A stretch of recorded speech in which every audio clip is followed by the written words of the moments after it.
Bab 436 semuanya adalah uang asli. Setelah berkata seperti itu, Valentino pun membalikkan tubuhnya dengan santai dan berjalan ke samping. Pandangan semua orang mengikuti pergerakan Valentino. Barulah pada saat itu mereka menyadari bahwa entah sejak kapan, sudah ada sebuah motor roda 3 yang terparkir di dalam halaman. "Bangsat! Siapa yang berani-beraninya membawa benda rongsokan itu ke sini?" seru Robert sedikit kebingungan.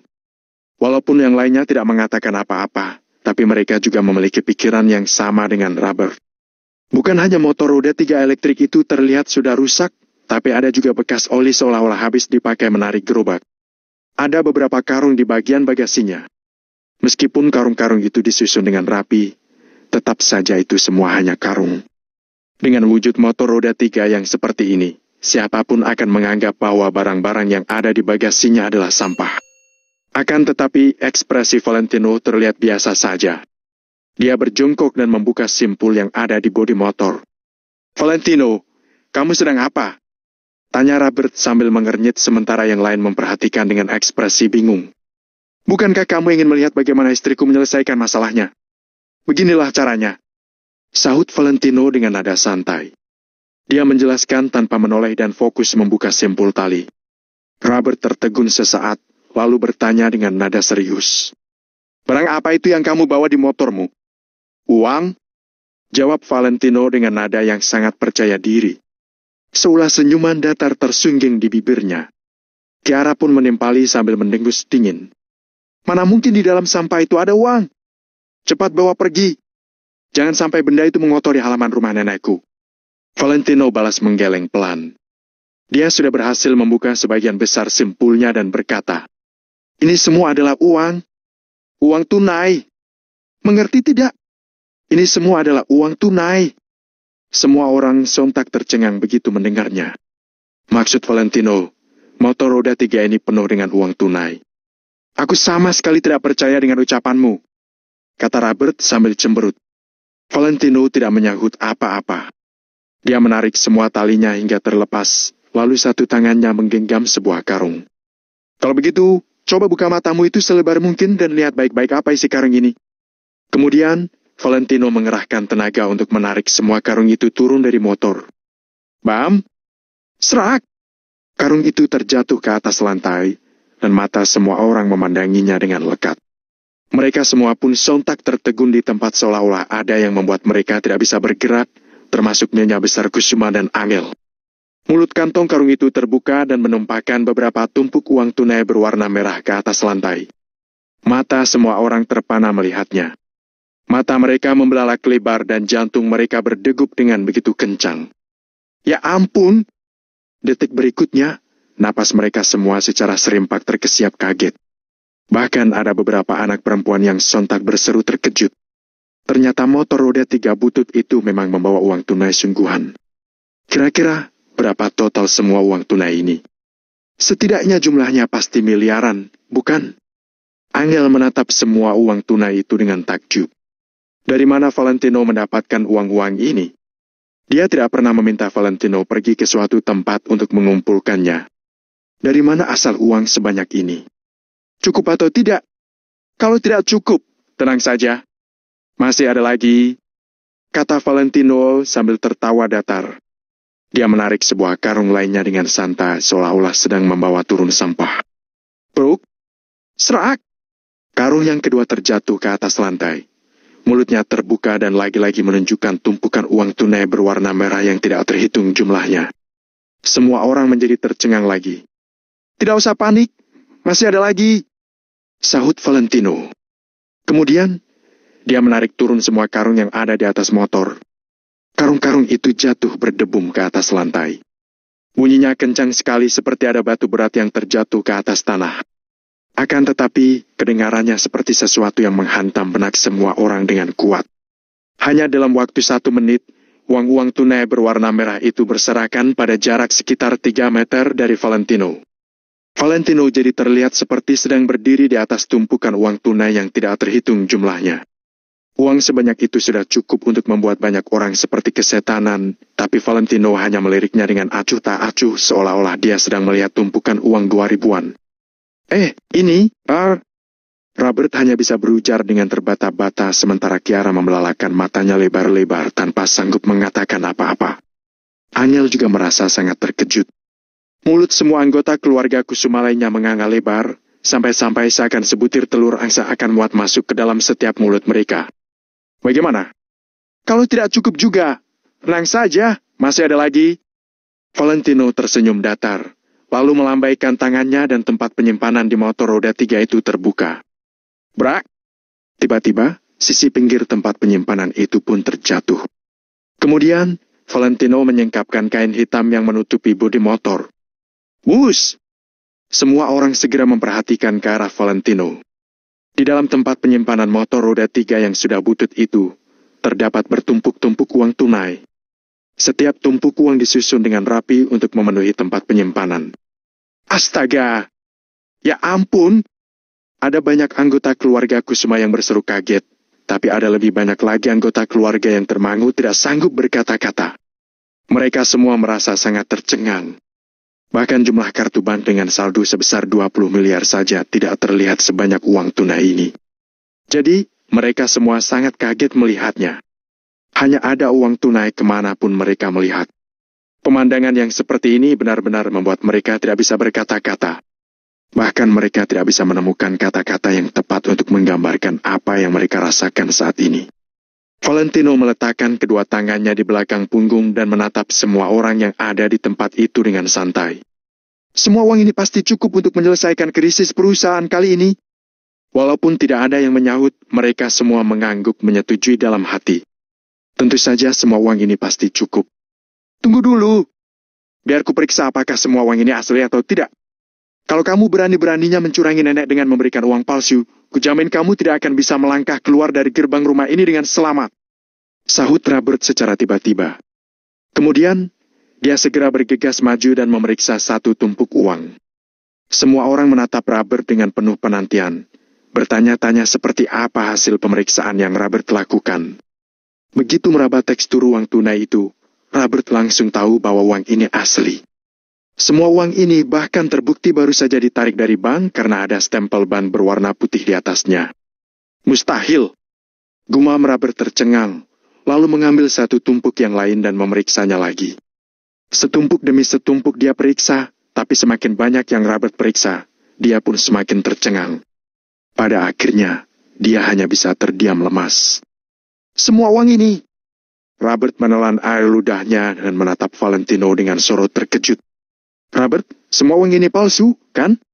Cepat, katakan. Desak Kiara. Saat ini, Nyonya Besar Kusuma tidak bisa bersikap tenang lagi. Dia berjalan menghampiri Robert dan bertanya. Bagaimana, Robert? Robert sama sekali tidak menjawab. Dia terlihat seperti orang yang pikun. Robert, apa-apaan ini? Tanya Bobby. Barulah pada saat itu kesadaran Robert kembali. Dia mengedip-kedipkan matanya sebanyak beberapa kali dan menjawab. Ayah, uang ini, semuanya asli. Ini semua uang asli yang baru saja ditarik dari ban. Semua orang sontak tercengang begitu mendengarnya. Awalnya, ada beberapa dari mereka yang berpikir bahwa mungkin saja Valentino menggunakan uang palsu untuk mengelabui semuanya. Mereka sudah menanti-nanti untuk mengolok-olok Valentino. Akan tetapi sekarang, Robert sudah memeriksa uang-uang itu dengan mata kepalanya sendiri. Memang tidak keseluruhannya, tapi ada banyak sekali tumpukan yang sudah dia periksa. Menurutnya, semua uang ini asli. Mereka semua menjadi tidak sanggup berkata-kata. Bab 437 hadiah besar. Hari ini, Valentino yang diejek selama 3 tahun baru saja membawa semotor uang tunai. Melihat jumlah uang itu, sepertinya melebihi puluhan miliar. Tatapan semua orang terhadap Valentino pun berubah. Robert mendadak berdiri dan berteriak dengan mata terbelalak. Valentino, dari mana kamu mendapatkan begitu banyak uang? Robert tidak akan mempercayai bahwa pecundang seperti Valentino ini akan bisa mengeluarkan begitu banyak uang. Bukannya kemarin sudah dibilang? Uang ini dikumpulkan oleh istriku. Aku hanya bertanggung jawab untuk membawanya kembali. Jawab Valentino datar. Angel langsung mengangkat kepalanya dan menatap ke arah Valentino. Tatapannya penuh dengan keraguan dan kebingungan. Sementara Valentino malah mengedipkan matanya dan membalas Angel dengan sebuah tatapan meyakinkan. Semua orang pun menghela napas lega, Ternyata ini bukan uang milik Valentino. Memang benar, bagaimana mungkin orang tidak berguna ini dapat mengeluarkan uang tunai sebesar puluhan miliar. Meskipun Valentino baru saja mengganti 2 mobil mewah akhir-akhir ini, masih belum bisa dipastikan apakah mobil itu miliknya. Akan tetapi, Angel sangatlah luar biasa. Dia bisa mengeluarkan uang sebanyak ini. Angel, dari mana uang ini berasal? Nyonya Besar Kusuma menoleh untuk menatap Angel. Uang ini, aku meminjamnya dari teman. Angel terdiam sejenak, namun dia tidak mengungkapkan kebenarannya. Apa kamu mengenal teman yang begitu kaya? Tiara mengerutkan alisnya dan melihat Angel. Nyonya Besar Kusuma langsung mengibaskan tangannya untuk menghentikan Tiara begitu dia selesai berkata. Nyonya Besar Kusuma hanya suka melihat hasil tanpa memedulikan proses. Hasilnya adalah Angel membawakan uang tunai yang berjumlah besar. Bagus! Bagus! Angel, kamu berjasa dalam permasalahan perusahaan kali ini? Nyonya Besar Kusuma tidak pelit untuk memuji Angel. Walau yang lainnya iri terhadap Angel, mereka juga tidak bisa berkata apapun. Lagi pula, mereka tidak memiliki kemampuan untuk membawakan uang tunai sebesar puluhan miliar. Angel langsung menjawab. Terima kasih, Nenek. Semua ini berkat ada Valentino yang membantuku. Apa yang bisa dia bantu dengan membawa motor roda 3 yang murahan itu? Beraninya si Valentino itu memperlakukan masalah ini dengan santai. Kamu harus tahu bahwa pada dasarnya uang ini dianggap milik keluarga Kusuma. Kalau Valentino membuatnya hilang, apa dia mampu mengganti ruginya? Dengus Kiara lagi. Sebelum istriku memutuskan untuk memberikan uang ini kepada perusahaan, uang ini masih tetap milik istriku. Walau aku membuat hilang uang istriku, apa hubungannya denganmu? Jawab Valentino datar. Kamu? Kiara terdiam di tempat. Sementara yang lain tidak berani berkata banyak, karena apa yang dikatakan Valentino benar. Uang ini sudah dibawa kemari, tapi ini adalah uang yang dikumpulkan oleh Angel. Angel memiliki kekuasaan untuk memilih apakah memberikannya kepada perusahaan atau tidak. Nyonya Besar Kusuma buru-buru menatap ke arah Angel.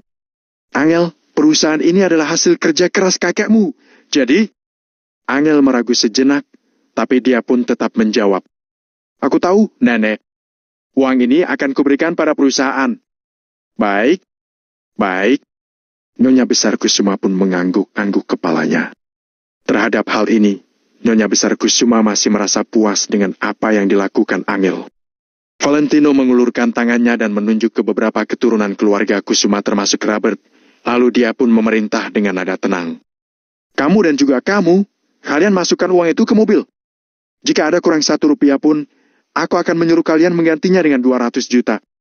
Valentino, kamu berani memerintahku.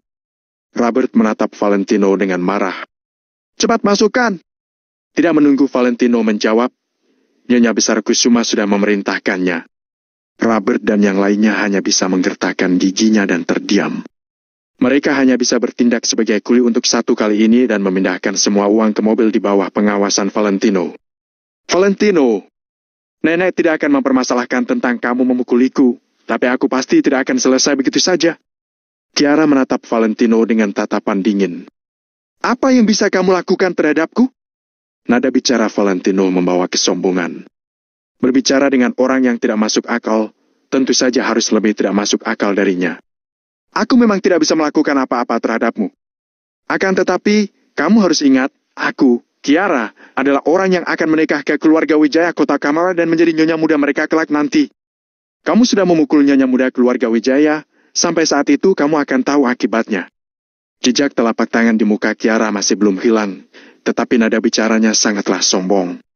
Apa kamu mengira mahar sebesar 18 miliar itu untuk kamu? Valentino memegang dagu dan tersenyum dengan penuh arti. Kalau bukan aku, apakah mungkin untuk Angel yang sudah menikah ini? Cibir Kiara. Pada perjamuan keluarga di akhir bulan, aku akan memberi kalian sebuah hadiah besar. Valentino berkata pada orang yang ada di sekitar dengan tersenyum tipis. Setelah itu, di bawah tatapan rumit semua orang di keluarga Kusuma, Valentino menyuruh Angel untuk duduk di sampingnya. Dia pun membawa motor roda 3 dan pergi dengan perlahan. Setelah 2 orang itu pergi, Nyonya Besar Kusuma melirik mereka semua, kemudian menghela napas panjang dan meninggalkan halaman, kembali ke kamarnya untuk beristirahat. Yang lainnya pun bubar, mereka tidak memiliki ambisi apapun dan terus menjadi parasit grup Kusuma. Sementara di sisi lain, Kiara, Bobby dan Robert bertemu lagi. Apa yang terjadi ini? Dari mana Valentino bisa mendapatkan begitu banyak uang? Bukannya pihak bank sudah tidak memberikan pinjaman kepada grup Kusuma lagi? Raut wajah Bobby terlihat masam. Awalnya mereka sangat percaya diri, namun malah berakhir seperti ini. Ayah, uang itu dikumpulkan oleh Angel, tidak ada hubungannya dengan pecundang Valentino itu. Robert mengoreksi. Kalau begitu dari mana Angel mendapatkan uang ini? Bobby mengernyitkan keningnya pelan. Siapa lagi? Pasti Maple Real Estate. Kiara menggertakkan giginya. Robert tercengang sejenak, lalu berkata, dulu aku mendengar darimu bahwa hubungan Angel dengan Maple Real Estate tidak normal, saat itu masih tidak yakin. Namun sekarang sepertinya kamu sudah menebaknya dengan benar. Kalau tidak, mengapa Maple Real Estate berusaha melindunginya dan juga meminjamkannya uang sebesar 20 miliar? Kiara semakin yakin dalam hatinya bahwa Angel pasti sudah berselingkuh. Robert pun terkekeh sambil berkata, aku tidak marah lagi begitu mendengar perkataanmu ini. Aku malah merasa kasihan pada Valentino, sudah diselingkuhi pun tidak tahu dan masih berlagak di hadapanku. Bukannya dia bilang saat perjamuan keluarga di akhir bulan, dia akan memberikan kita hadiah besar. Sampai saat itu, aku juga akan memberinya sebuah hadiah besar. Ketika mengatakan hal ini di depan semua anggota keluarga Kusuma, aku akan melihat bagaimana Angel akan menjelaskannya. Aku juga akan melihat bagaimana Valentino terus tinggal di keluarga Kusuma. Kebencian melintas pada tatapan mata Kiara.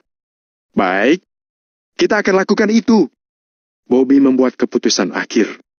Di depan kediaman Nyonya Besar Kusuma, Valentino baru saja membawa Angel keluar dari kediaman dengan membawa motor roda 3. Telinganya pun langsung ditarik orang. Psst, apa yang kamu lakukan? Valentino langsung menutupi telinganya.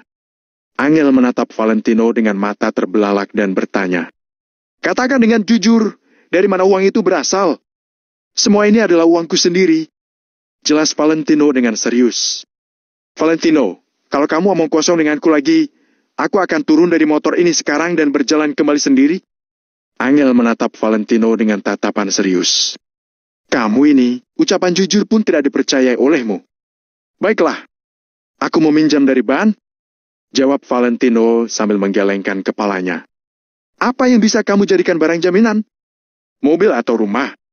Cicilan rumah pun belum selesai dibayar, mobil juga dipinjamkan oleh temanmu, kan?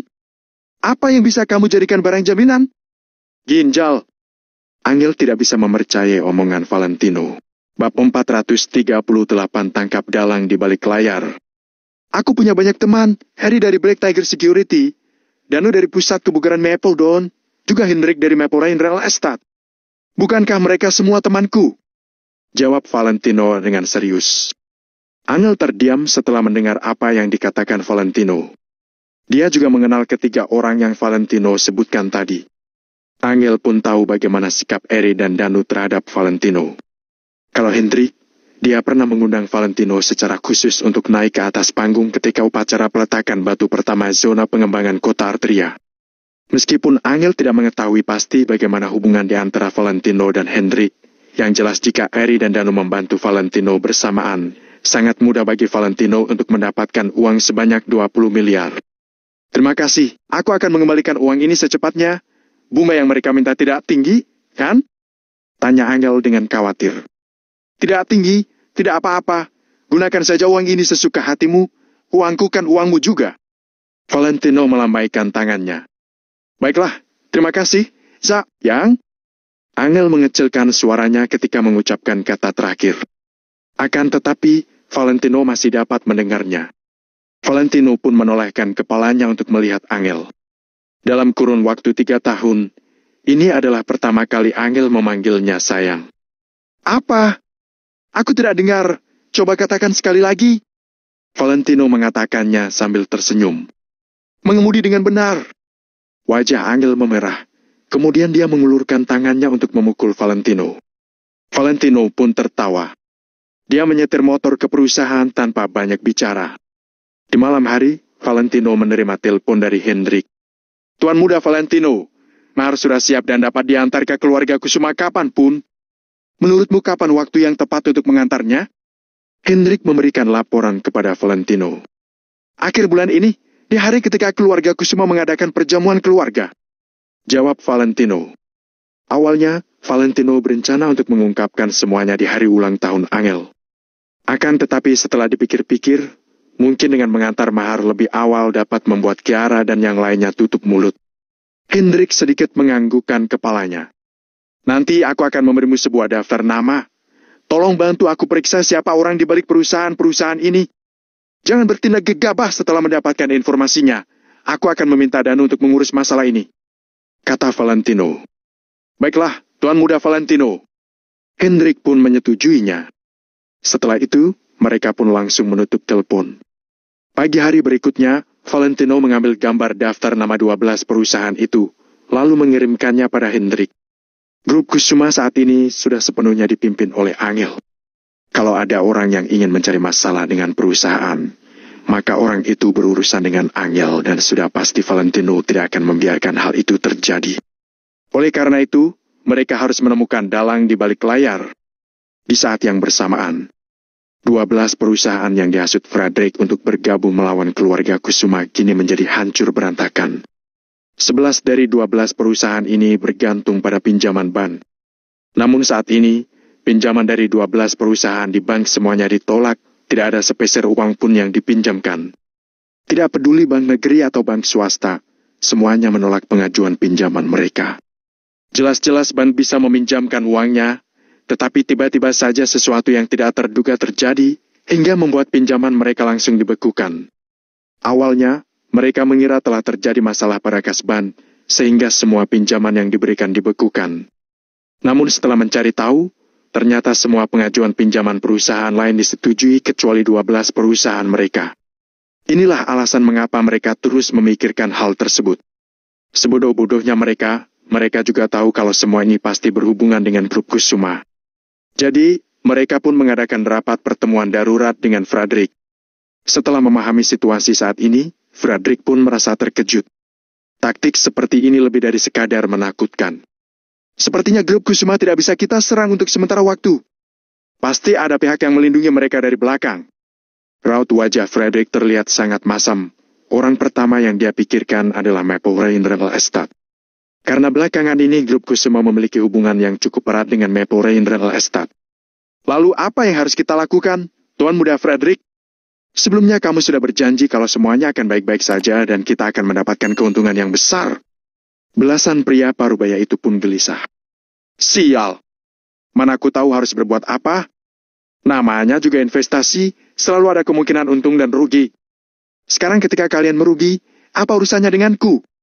Frederick mendengus dingin kemudian berdiri.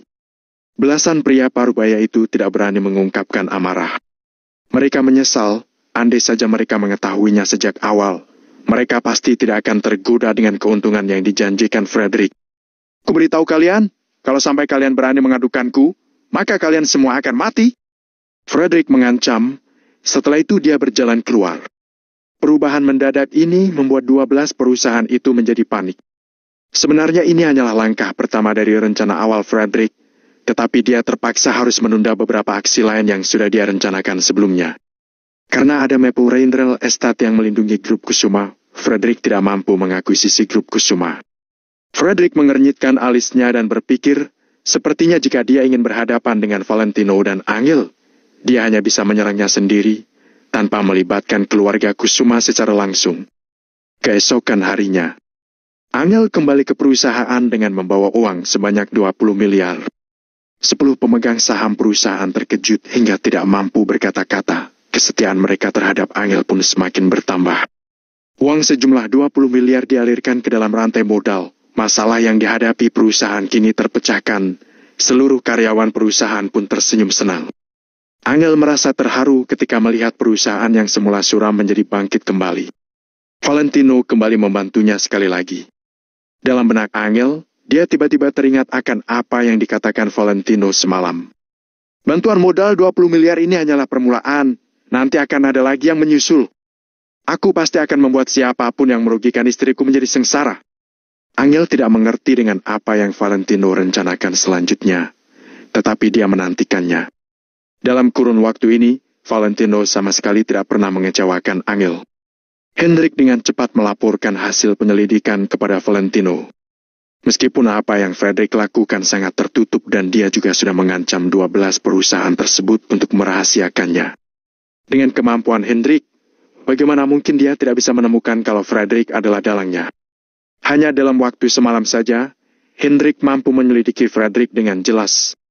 Bahkan dia pun menyelidiki tempat di mana Frederick dan 12 perusahaan itu mengadakan pertemuan. Aku sangat tidak menyangka, ternyata dia sebajingan ini. Valentino tertawa hina ketika membaca isi pesan di ponselnya. Valentino sungguh tidak menyangka kalau Frederick sedendam ini kepadanya. Hanya karena beberapa kalimat yang diucapkan Valentino kepadanya di pintu restoran, Frederick sampai melakukan cara sekeji ini untuk menghancurkan grup Kusuma. Tentu saja Valentino tahu kalau semua ini pasti ada campur tangan Chloe. Memang ada wanita yang merupakan sumber masalah. Namun, saat ini Valentino tidak tertarik untuk berurusan dengan mereka.